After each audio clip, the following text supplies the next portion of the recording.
Биздин галактика Күн жана планеталар системасын толугу менен камтыган өтө чоң жылдыздар системасы башка галактикалардан айырмалоо үчүн биздин галактика деп аталат.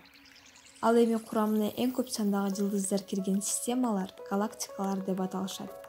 Акыркы маалымат боюнча ааламдын бизге байкалган бөлүгүндө болжол менен 125 миллиард галактикалар бар.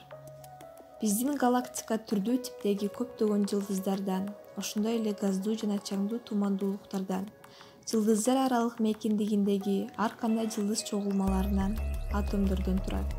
Анын чоң бөлүгүнүн туурасы чамалап алганда 30, калыңдыгы 4 килопарсек. Галактиканын ядросу 20-кылымдын орто ченинде сүрөткө тартылып алынган. Ядронун радио нурдан туусу да кылдаттык менен изилденүүдө. Ушундай аракеттер ядронун өлчөмүн билүүгө мүмкүндүк берди. Анын диаметри 1300 парсекти түзөт. Күн галактиканын борборунан 8000–10 000 парсектен кем эмес аралыкта дээрлик галактиканын тегиздигинде жайланышкан.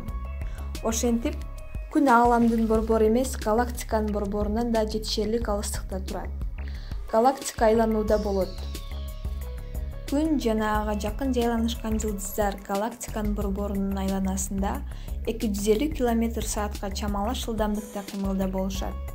Болжол менен 200 миллион жылда толук бир айланып чыгат. Массалары Күндүн массасына жакын болгон жылдыздар галактикада 150 миллиарддан кем эмес. Галактикадагы жалпы жылдыздардын саны массалары өтө эле кичине болгон жылдыздарды кошкондо 2,2 даражасы болушу мүмкүн. Биздин галактикада материя негизинен эки түрдө кездешет. Биринчиси жылдыздарды жана жылдыздар аралык газдарды түзүүчү заттар. Экинчиси электромагниттик, гравитациялык жана магниттик талаалар. Мындан 1000 миллиард жыл мурун эки жылдыз кагылышты. Натыйжада эбегейсиз чоң толкунду жаратып, ал ааламга тарады да мейкиндикте нейтрондордун добушу угулду. Галактикада чоң жылдыздар кубатын жоготуп, бири-бирине сиңип баратканда нейтрон жылдыздары пайда болду.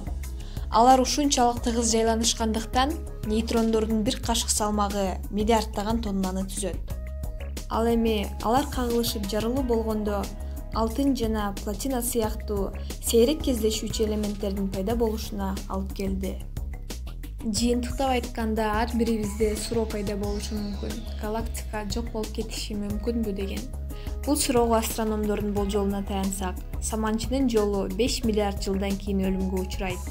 Анткени биздин галактикада Андромеда тумандуулугу деп аталган галактикага жакындап баратат. Акырында саманчынын жолун аталган галактика жутуп алат.